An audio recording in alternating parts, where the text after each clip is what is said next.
Local voices, statewide impact. It's Daybreak with Brian and Jamie. 7:35 right now. We hope that your morning is off to a great start. If you're listening in Eau Claire on the tap 93.5 or in La Crosse on WLCX or even in Wisconsin Rapids on WFHR, thank you so much for joining us. I'm Jamie Martinson. And I'm Brian Noonan. The killing of the Ayatollah Khamenei by the United States and Israel has created a power vacuum in the Iranian regime and sparked a complex process of finding a successor. What's going to happen in Iran now? Who may take over? Well, we are joined again. We didn't know it would be this soon, but we are happy to have Russell Lucas back with us. He's a professor of international relations at the James Madison College at Michigan State University, specializing in Middle Eastern politics and culture with attention on foreign policy. Russell, it was just last week we spoke to you and we thought, well, Russell, and we said, we'll bring you back when more things happen. And hey, more things happened. I guess we'll start. The easiest question, were you as surprised as most of us were that this happened on Saturday? And where does Iran stand right now? Well, I glad to be back with you, but not necessarily glad to be back to be talking about what we're talking about right now. Right. So I wasn't too surprised that the United States and Israel attacked. I was figuring that was going to be happening this week, not over the weekend. But apparently there was, it seems to me there's some intelligence that Iran's leaders were in a meeting, and that was an opportune moment for Israel. Apparently the United States tipped off Israel that was happening. The Israelis attacked, and of course then the United States joined in. So what happened is that Iran, the supreme leader of Iran, and Iran's political system is fairly complex, so I can talk about that in a minute. The supreme leader has been killed, along with a number of, especially military leaders, but there are parts of Iran's government that still are alive, and often from the civilian side. And I'm not sure this is a leadership vacuum. The Iranians knew this was coming. Basically, there were reports that every senior position in Iran had a succession plan of at least 3 people deep. Oh, wow. So the people who are in charge right now knew that they may have to step up into that role. And currently, in the absence of the supreme leader, who was 86 years old, he'd been in power for 37 years, he wasn't in great health. And so the issue of who is going to follow him into this kind of overseeing role over the whole Iranian government was already in motion long before this conflict started.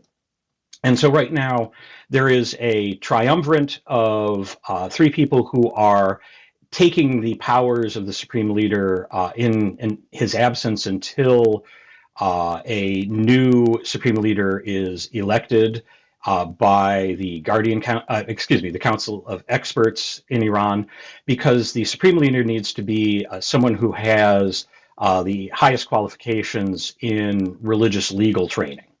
And so 2 of the members of that triumvirate, the chief judge of Iran and one of the members of the Guardian Council, which is kind of like the Senate in Iran, could be eligible to succeed Khamenei, as well as a couple other senior clerics.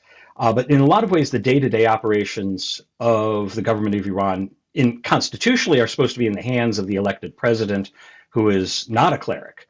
But instead, over the past few months, especially since last summer's conflicts, the head of the National Security Council in Iran has been really running the day-to-day political and military side of things. And he is kind of one of the people who is also really still in charge and still alive, as far as we know. We're talking with Russell Lucas, a professor of international relations in James Madison College at Michigan State University. He teaches classes on the politics and culture of the Middle East. Russell, how big of a deal for us in the United States? We've seen some celebration over the weekend from citizens in Iran. We've also seen protests where they were screaming death to President Trump. So how big of a deal is it that the Ayatollah was killed? And what does that mean inside Iran politically and also culturally? Well, I think it's, Iranian population has been kind of very divided. The regime does have a lot, it is very unpopular amongst especially kind of the upper and middle classes in the country. But on the other hand, the regime also has a very broad base of support in other sectors of society. And so we're kind of seeing that being played out through pictures as, and also it's the protests against the government that had been happening over the past few months had been severely repressed and in a lot of ways successfully repressed. So the government, legitimacy is not guaranteed to be like flawless or totally flawed. And so we're going to see those type of disputes playing out. But of course, the people who have the ability to repress are still able to do so inside of Iran. And so any thought of a quick kind of Venezuela situation where the new government would just kind of take over and then say, we're good with, our new jobs and power and we're happy to talk to the United States is not going to be the case here in Iran. And Russell, trying to figure out Middle East politics has been an issue for everyone for decades. Is there any scenario, in your opinion, where the people who have been oppressed in Iran could take power, or is the maybe it's not this regime, but that model is so entrenched that no matter what happens, this is what we're going to see in Iran for the near future, at least? Well, that this is coming on the back of foreign missiles and bombs falling on the country is probably not the best scenario for leading to democracy in Iran. In fact, actually, it's the regime change is a definite possibility, but that would, because this is happening in this way, any opposition that is coming to power on the backs of American and Israeli attacks is going to be delegitimized as foreign agents. And that is not going to work well. The most successful episodes of regime change and transition often come from kind of a long, slow process of internal dissent that leads to kind of reformist groups in the government. And those existed in Iran, but they were being disempowered. But that this is coming with kind of a foreign attack is not going to lead to that. In fact, actually, it's another likely scenario is not regime change, but regime collapse, in which the government of Iran is decimated. There are multiple factions fighting for power, which is kind of what we saw in Iraq after the United States invaded and liberated Iraq from Saddam Hussein.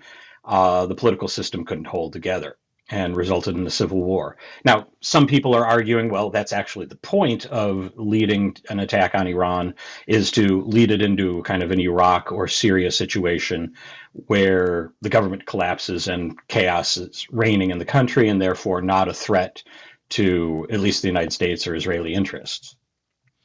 When a country's top leader is killed in a strike like this, in your experience and watching what's played out and touching a little bit more as we get in a bit more to what you were saying, does this generally end the conflict faster, or is this just going to escalate what's already happening in the region?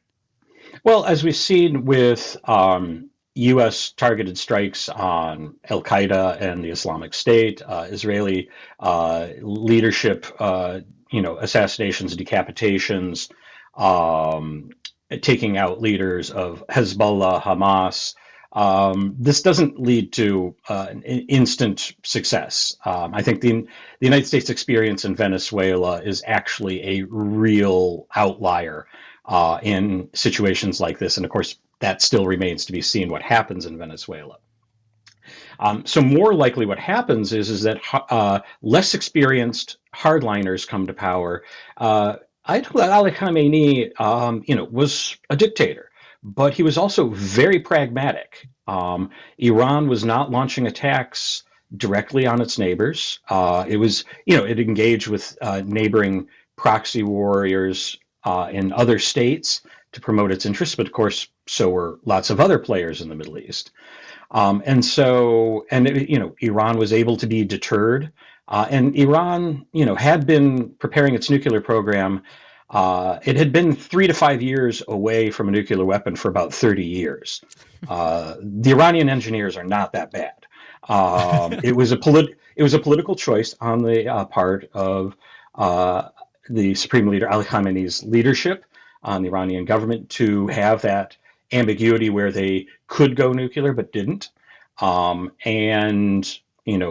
are portions of the government in Iran today that are kind of going to say, well, we probably should have looked at North Korea and how safe their leaders are. So they would, the more likely scenario is that hardliners are going to come to power out of the military. Russell Lucas is our guest. He's a professor of international relations at Michigan State University. He teaches about Middle Eastern politics and culture. The Iranian security chief came out just a few minutes ago and said that Iran has prepared itself for a long war. We're hearing from our administration 4 weeks. In your experience with that region and their wars, what side would you put your money on? A long, engaged war like Iran is saying, or we're going to be in and out? It's like going to Wisconsin. Well, I think, at the end of the day, for the Iranian government, this is existential. If it loses this war, it loses its power, and Iran as a state is probably decimated. For the United States, we have 2 aircraft carriers that have probably about 2 months worth of ammunition with them. And without stretching U.S. military supplies even further, moving other units to the Middle East, the United States is probably going to run out of bombs in about 2 months. So the United States does have an interest in, wrapping this up. Yeah. But for the Iranian government, I wouldn't, they're happy, and they said they were happy to continue this because at the end of the day, either they survive or they don't. What is Israel's endgame here? I guess that's the one thing that keeps going through my head. When we've seen these conflicts between these two countries over the last few years, is this strictly about the nuclear capability, Russell, or is this literally Bibi Netanyahu reshaping the region's balance of power? I mean, he's been very clear that he would like to do that. And so beyond, the issue of the nuclear capability, which, of course, there were treaties that were kind of keeping that in check, negotiated by the Obama administration. But regime change, and certainly, either destroying or removing Iran's missile capabilities has also been an agenda part of the Israeli government. And, of course, removing any rivals to Israel in the region has been a policy of Israel and the United States over the past generation.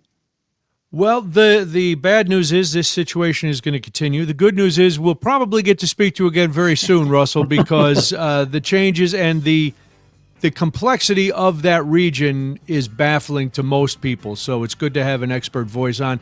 We appreciate your time again today. Russell Lucas is a professor of international relations at the James Madison College at Michigan State University. He specializes in Middle Eastern politics and culture. Russell, thank you again for jumping on so quickly again, and we will talk to you soon. Have a great rest of your day.